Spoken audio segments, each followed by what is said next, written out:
This story is titled, I Paid for My Sister's Lavish Wedding, only for her to call me a loser at dinner. Now, after I cut her off financially, she started begging for forgiveness because she cannot afford it by herself. Hey everyone! Before we jump into today's video, I need your help. We've noticed the channel is losing some traction, and subscribing is one of the best ways you can support us. It's quick, free, and it helps us keep bringing you awesome content. Your support means the world. Let's keep this channel growing together. Thanks so much. Now let's start the video. Hey everyone, I don't usually post here, but this has been weighing on me for a while now. I need to get it off my chest because, honestly, I'm starting to feel like the biggest idiot in the world. If you've ever wondered what it's like to be treated like an endless bank account by your own family, stick around. So here's the deal. I'm 30, male, years old, single, no kids, just a regular guy with a regular life. My younger sister Sarah, 26 female, is the opposite. She's all about the big dreams, the perfect life, the fairy tale ending. She got engaged last year to this guy Ryan, 28 male. Cool guy, I thought at the time, though I didn't know him that well. Ryan's the kind of guy who always has some big idea that's going to change everything, except it never does. He bounces between jobs and spends what little he earns on gadgets, hobbies, and nights out instead of covering the basics. Sarah once laughed it off, saying, "That's just Ryan being Ryan, but to me, it just sounds reckless." And honestly, he doesn't seem to have a problem with me footing the bill whenever they're in a pinch. If anything, it feels like he's counting on it. Sarah has always been the golden child of our family. Growing up, she could do no wrong in my parents' eyes. If she wanted something, they'd bend over backward to get it for her, whether it was a last-minute party, a new gadget, or even covering her tuition when she blew through her savings. Me? I was the responsible one, the one who never asked for help, never needed much, and always picked up the slack. It's been that way for as long as I can remember.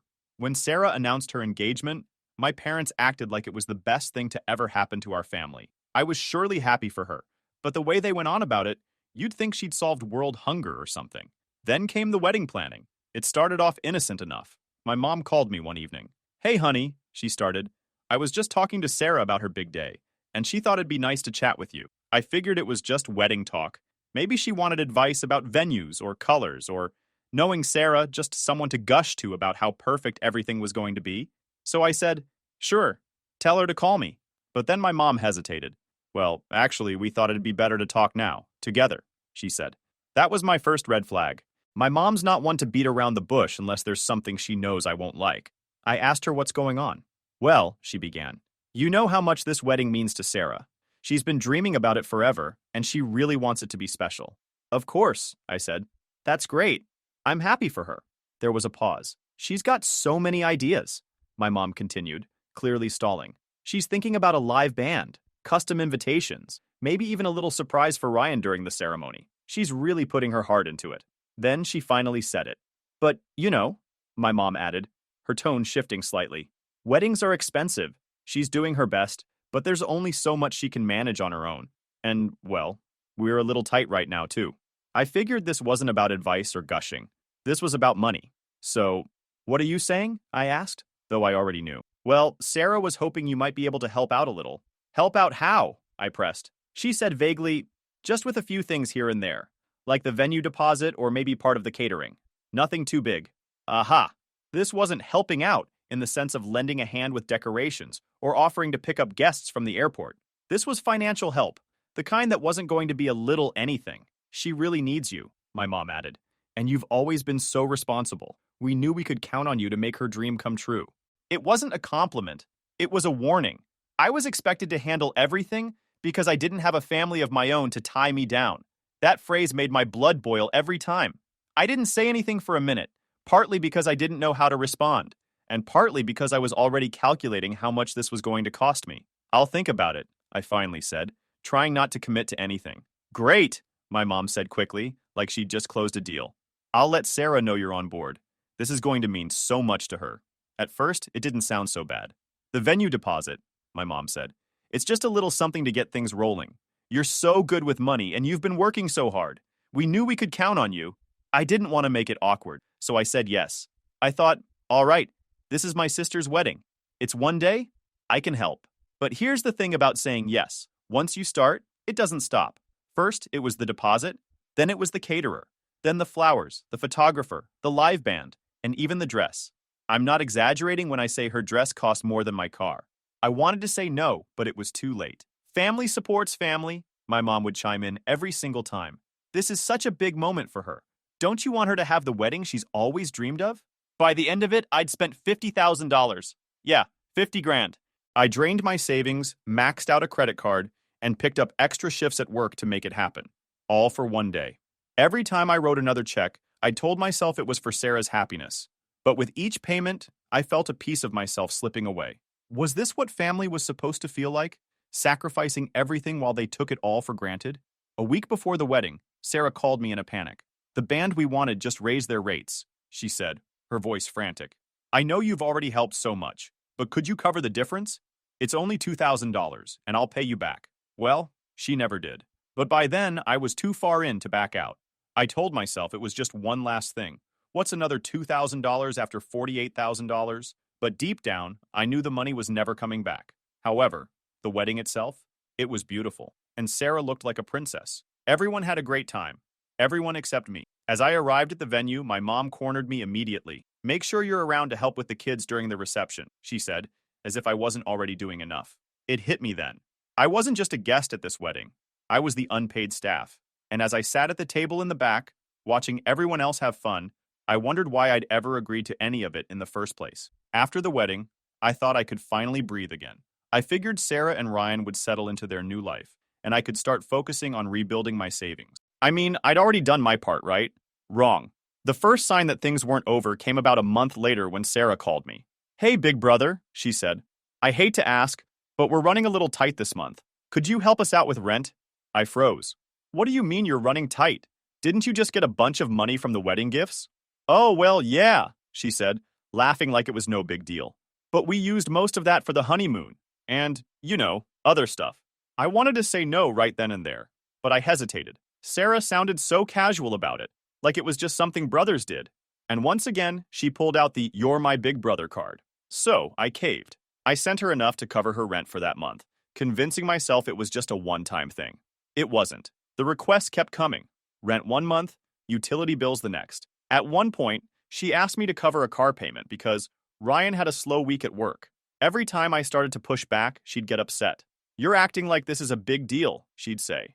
You know we're good for it. But they weren't. I never saw a penny of that money again. The worst part was that Sarah didn't even seem grateful. I'd see her on social media, posting pictures of fancy dinners, weekend trips, and new outfits. Meanwhile, I was eating ramen noodles and working double shifts just to keep my head above water. I tried to justify it to myself. This is temporary, I thought. She's my sister. She'll figure things out eventually.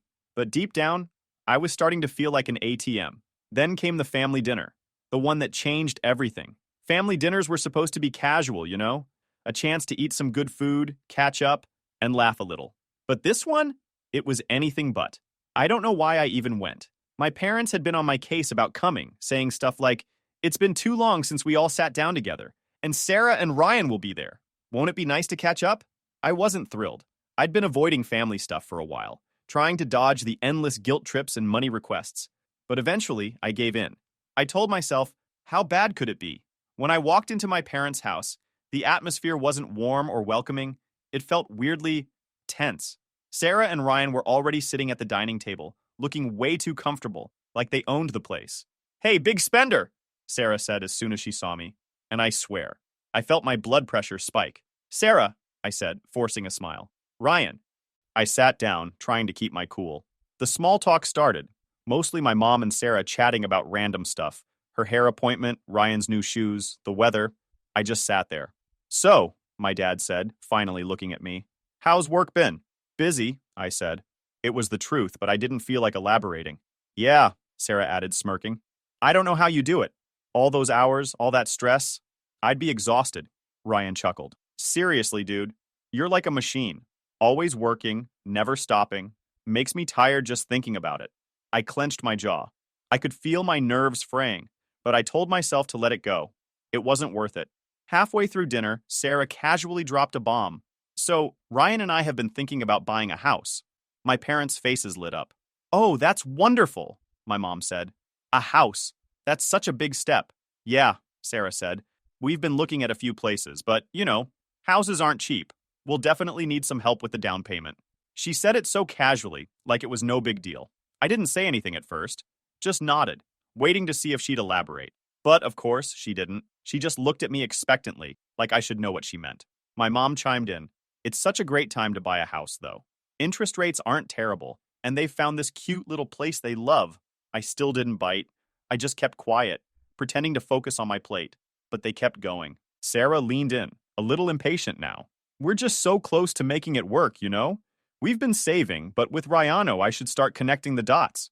You've always been so Sue's job and everything. We've hit a bit of a wall. My mom nodded, giving me that support of Sarah. This would really mean so much to her. Finally, I sighed and looked up at them. I just spent $50,000 on your wedding, I said, staring directly at Sarah. Don't you think it's time you figured things out on your own? Sarah's smile disappeared. Wow, way to ruin the mood, she said. Seriously, Ryan added, shaking his head. It's not like we're asking for millions. We thought you'd be happy to help. She leaned back in her chair, looking like she'd just won a prize. I mean, it's not like you have kids or anything. You don't really have responsibilities like the rest of us. The way she said it, so casual and dismissive, made my blood boil. My entire life had been one responsibility after another. But to her, I was just the guy with no real problems who could be her backup plan. You think I don't have responsibilities? I said, barely keeping my voice steady. Who do you think has been paying for all of yours? That's when Sarah dropped the dagger. Maybe if you weren't such a loser, you wouldn't be so bitter about helping family. Loser? All these years, I'd bent over backward for this family, and now she was sitting there, calling me a loser like everything I'd sacrificed didn't matter. The words hung in the air, heavy and suffocating, as I stared at her smug expression. I wanted to turn the house upside down, to lash out, but for a second all I could do was sit there, frozen by the sheer audacity of it all. Was this really how they saw me? I glanced at my parents, searching for some sign of outrage or even discomfort, but my mom just sipped her water, her eyes fixed on the table like she hadn't heard a thing. My dad ignored everything, completely disengaged. Their silence was deafening, an unspoken agreement with Sarah's words. They weren't just ignoring her, they were endorsing her. My hands clenched into fists under the table. I couldn't stay silent. A loser, huh? Funny coming from someone who's been riding my sacrifices like a free carnival ride for years. You think it's easy being treated like the family piggy bank while you sit back and judge? You know what? Yes, I'm such a loser. Now it's time you figure out your own damn life. Without one. Let's see how far you get. Sarah's smirk faltered, just a flicker, but I caught it. The silence that followed wasn't just awkward. You're being dramatic, my mom finally said. We're family. We help each other. I felt something snap inside me. Help each other, I said, standing up. All I've ever done is help. I've drained my savings, maxed out my credit cards, and worked myself to exhaustion for you. And now you want more? I'm done. I'm not your bank account. Figure it out yourselves. Sarah looked stunned for a moment. Wow, you're really going to act like this? After everything I've been through? You're so selfish. Ryan added, That's so messed up, man. Why are you so angry? We're not asking for much, just a little help. I shot back. You're sitting there in your $300 sneakers, eating food I paid for, and you want to lecture me about messed up? 50 grand wasn't much? Covering your rent, your bills, your entire life? It's not enough? What more do you want? My soul? My mom looked like she wanted to say something, but she didn't. My dad just stared at his plate. I'm done, I said again, throwing my napkin onto the table and grabbing my coat. Don't call me. Don't text me. And definitely don't ask me for money to pay your shit, I said, my voice cold. I didn't wait for a response. The door slammed shut behind me, cutting off their stunned silence. For the first time in years, I felt like I could breathe. With that, I walked out, leaving them to sit in the mess they'd created. I drove home that night in silence, gripping the steering wheel so hard. I wasn't angry anymore. I was hurt. Hurt that my own family, the people who were supposed to have my back, saw me as nothing more than a wallet. And the next morning, my phone blew up. Sarah had sent me a series of texts ranging from passive-aggressive to outright insulting. Thanks for ruining dinner, by the way. You're seriously going to leave your own sister hanging? Wow, you're such a bitter, selfish person. No wonder you're alone. I didn't reply. I wasn't going to engage in her pity party or her insults. Then my mom called. I let it go to voicemail, but the notification popped up almost immediately. Honey, it's Mom. We need to talk. I don't know what's gotten into you, but you need to apologize to Sarah. She's been so upset since last night. Right.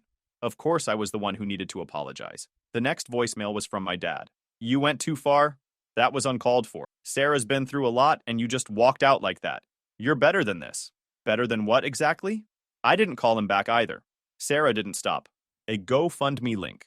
Yup, Sarah had started a crowdfunding campaign for her down payment. The title, Help Us Build Our Future.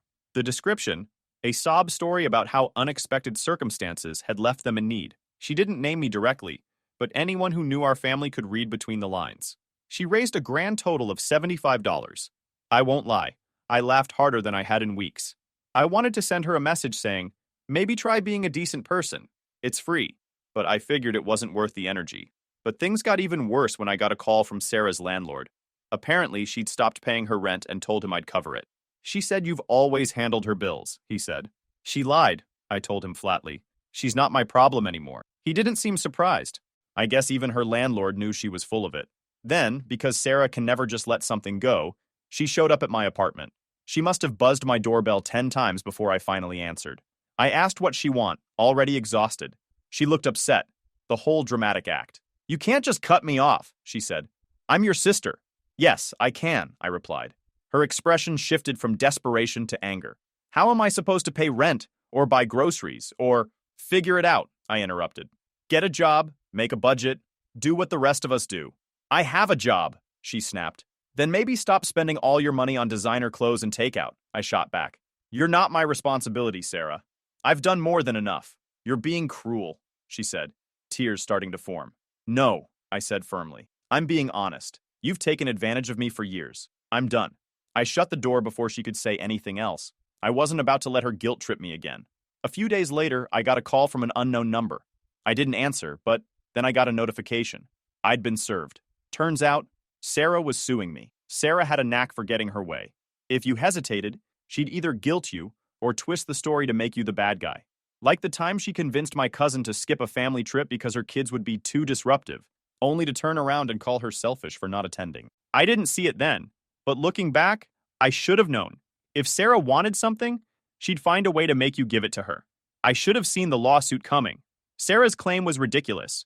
She accused me of making a verbal agreement to support her financially and said I'd caused her emotional distress by cutting her off. She even had fake screenshots of text messages where I supposedly promised to pay her bills. I couldn't believe it. My own sister was dragging me to court because I wouldn't bankroll her life anymore. My parents, of course, were on her side. My mom called to say, this wouldn't have happened if you just worked things out with her. My dad added, she's desperate, and you're making it worse by being stubborn. Stubborn? I shot back. She's suing me because I won't give her money. How is that okay? Just settle, my mom said. It'll make things easier for everyone. No, I said. I'm not giving her a dime. So I hired a lawyer and we prepared to fight. The case was a circus. Sarah played the victim perfectly, telling the judge how she'd relied on my promises and how my betrayal had left her struggling. But my lawyer tore her case apart. We presented receipts for every expense I'd covered, from the venue deposit to her dress. We showed how much money I'd already spent on her wedding, rent, and bills. And when Sarah's fake screenshots came up, my lawyer pointed out the inconsistencies. The judge wasn't impressed with her lies. He dismissed the case, and Sarah was slapped with a fine for wasting the court's time. Afterward, my parents tried to guilt me again. My mom said, you didn't have to take it that far. She's your sister. She sued me, I replied. What did you expect me to do? Roll over and hand her more money? They didn't have an answer. Here where I am right now, I don't know what to expect, but things are not settling down yet, and I'm already exhausted with everything going on. I'll keep you guys updated. Update 1. Hey guys, here's an update. So after the lawsuit, I thought things might finally settle down. Sarah had embarrassed herself in court. My parents were out of excuses, and I was ready to move on. But if you've been keeping up, you already know my family doesn't work like that. Sarah, of course, wasn't content to leave things alone either. She started posting even more on social media, painting herself as the victim of a heartless sibling. She didn't name me outright, but the posts were painfully obvious. And her friends, who clearly didn't know the full story, flooded the comments with sympathy. You deserve so much better, one wrote. Another added, some people just don't have a heart, but the worst was yet to come. The other day I got a call from my aunt, who I hadn't spoken to in months. So, she said, her voice hesitant, I heard you're refusing to help Sarah anymore. What's going on? I sighed. What did she tell you? That you abandoned her after the wedding, my aunt replied. She said you promised to support her, and then just stopped. I couldn't believe it. Sarah wasn't just playing the victim. She was rewriting history. That's not what happened, I explained, walking my aunt through everything. The wedding, the rent, the bills, the lawsuit. By the end, she was quiet. I had no idea, she finally said. She made it sound like you just walked away for no reason. Yeah, well, that's her version, I said. I'm done explaining myself, though. If people want to believe her lies, that's on them. The breaking point came a few months later when my parents called me. Together, which was rare. We need to talk, my mom said. About what? I asked, already dreading the answer. It's Sarah, my dad said. Well, she's in trouble again. Of course she is, I muttered. What now? She maxed out our credit cards, my mom blurted out. We didn't know until the bills came. We can't make the payments, and the interest is piling up. I couldn't believe what I was hearing. Why would you give her access to your credit cards? She said it was just for groceries and gas, my dad said, sounding more defeated than angry. We didn't think she'd... You didn't think? I interrupted. After everything she's done, you didn't think she'd take advantage of you? Are you serious? She's our daughter, my mom said, her tone defensive. And I'm your son, I shot back. But that hasn't stopped you from treating me like nothing more than a paycheck. My mom sounded like she was on the verge of tears. We just thought, maybe you could help us out, just this once. We're drowning here. And Sarah, she's not in a good place. No, I said, my voice firm. This is your mess. You enabled her. You let her walk all over you, and now you're dealing with the consequences. I'm not bailing you out. Please, my dad said. We'll pay you back. I cut him off. Number, I'm done. Don't call me again unless it's to apologize. I blocked Sarah on everything. Social media, my phone, email. I stopped answering my parents' calls. I even told a few close friends to stop updating me on the family drama. I am done. I feel like I'm going to cut them all off and be relieved from all this crap. I'll keep you updated. Ikra's final update. Hey again. I came back with another update since y'all asked for it. After that phone call with my parents, I knew it was over. Whatever thread was holding our family together had officially snapped. I'd spent years bending over backward for Sarah, and for what? More entitlement, more guilt trips, more people telling me I wasn't doing enough. I blocked their numbers and made the conscious decision to move on. At first, it felt weird. Cutting off your family isn't something most people plan for. I had this nagging voice in my head saying, what if they're right? What if I am the selfish one? But then I'd remember everything I'd done for them. All the times I said yes when I wanted to say no. All the sacrifices I made while Sarah kept living like money grew on trees. And that voice? It got quieter. But Sarah? She wasn't ready to let go. About 2 weeks after I cut ties, I got an email from a mutual friend. Let's call her Emily. Emily said she'd been at a family gathering, not mine, thankfully, where Sarah was holding court, telling everyone about how I'd abandoned her. She's really laying it on thick, Emily wrote. She told everyone you promised to help with her rent, her bills, even a house down payment, and then just ghosted her. I rolled my eyes so hard I thought they'd get stuck. Of course Sarah was spinning the story. She couldn't admit the truth, that she'd bled me dry and I finally had enough. Emily also mentioned that Sarah had been calling extended family members, asking for money. She's desperate, Emily said. I think she thought the lawsuit would scare you into caving. Well, it didn't. And then finally came the cherry on top. A few weeks later, I got a call from a number I didn't recognize. Against my better judgment, I answered. Hi, the voice said hesitantly. It was Sarah. What do you want? I asked. She sniffed, like she'd been crying. I wanted to say I'm sorry. For everything. I paused. This was unexpected. Go on, I said. She took a deep breath. I know I've been difficult, and I know I've asked for a lot, but I'm really struggling, and I don't know what to do. I sighed. Sarah, I've been telling you for years that you need to figure things out for yourself. You can't keep relying on other people to bail you out. I know, she said quickly. I know, but I'm trying. It's just hard. I could hear the manipulation creeping back into her voice. The apology wasn't real. It was just a new tactic to get me to cave. I'm sorry you're struggling, I said, my tone firm. But I'm not going to fix this for you. You've made your choices. Now you have to live with them. She didn't like that answer. You're being so cold, she snapped. How can you just turn your back on me like this? Because I've spent my whole life cleaning up your messes, I replied. And I'm done. Goodbye, Sarah. I hung up. That was the last time I spoke to her. Well, now it's been months since I cut ties with Sarah and my parents, and honestly, it's been the most peaceful time of my life. No guilt trips, no frantic calls for money. I've started rebuilding my savings, and for the first time, I'm thinking about what I want for my future. Sarah, from what I've heard through the grapevine, is still living with my parents. She's burned through their savings and maxed out every option they gave her. They're struggling, but I can't say I feel sorry for them. They created this mess by enabling her for so long. As for me, I've finally bought my own house. It's small, nothing fancy, but it's mine. No one can take it from me, and no one can guilt me into sacrificing it for their needs. I've learned something important after all of this. Family isn't about DNA. It's about mutual respect, love, and boundaries. If those aren't there, then you're just enabling toxicity. I may have lost my family, but I've gained something far more valuable: peace. They weren't invited to the housewarming, and they probably never will be. And you know what? I'm okay with that. Here's to moving forward.